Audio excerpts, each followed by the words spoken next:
বাংলাদেশের মানুষ যেই টিমের সাপোর্ট করবে সেই টিমেই হারবে। এটা আজকে আবারও প্রমাণ হয়েছে নতুনভাবে। বাংলাদেশের ২০ কোটি মানুষ আজকে দিল্লি ক্যাপিটালসের সাপোর্ট করছে শুধুমাত্র মুস্তাফিজের জন্য। দিল্লি ক্যাপিটালস কত সুন্দরভাবে হেরে গেল। আজকে বাংলাদেশের ২০ কোটি মানুষ বাংলাদেশকে সাপোর্ট করছে। আপনারা জানেন বাংলাদেশ ভার্সেস ইউএসএ টি-20 সিরিজ চলতেছে। তো আজকে একটা ম্যাচ ছিল, বাংলাদেশের ২০ কোটি মানুষ বাংলাদেশকে সাপোর্ট করছে। বাংলাদেশ কত সুন্দরভাবে হলুদ মরিচ লঙ্কা গমুরি মশলা জিরা আদা রসুন বাটা সব কিছু দিয়া লঙ্কা লবণ সব দিয়া সুন্দরভাবে হেরে গেল। বাংলাদেশের মানুষ দিল্লি ক্যাপিটালসকে সাপোর্ট করছে, দিল্লি ক্যাপিটালসও সেমভাবে হেরে গেল।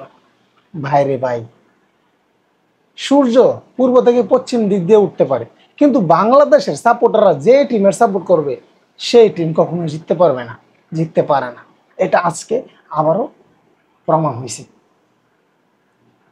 কিভাবে সম্ভব, কিভাবে সম্ভব? হ্যাঁ, যতদিন যত টিমের সাপোর্ট করলাম, যত ম্যাচের সাপোর্ট করলাম, সব ম্যাচ সুন্দরভাবে হারলাম। হ্যাঁ, মুস্তাফিজ আইপিএলে চান্সই পায় নাই, অবশেষে পাইছে। ভাবছিলাম দিল্লি ক্যাপিটালস ফাইনালে যাক, শিরোপাটা তাদের হাতে উঠুক, এমন হাতে উঠছে অলরেডি দিল্লি ক্যাপিটালস টুর্নামেন্ট থেকে ছিটকে গেছে।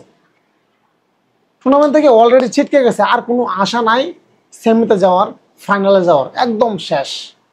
বাংলাদেশ আজকে বাংলাদেশের বাঁচা মরার লড়াই ছিল আরব আমিরাতের সাথে। আরব আমিরাত ক্রিকেটে তারা এখন পর্যন্ত ফিটার খায় বলতে পারেন, আর বাংলাদেশ কত বছর ধরে ক্রিকেট খেলতেছে, সেই আরব আমিরাতের কাছে বাংলাদেশ হারছে। মান সম্মান তার আছে?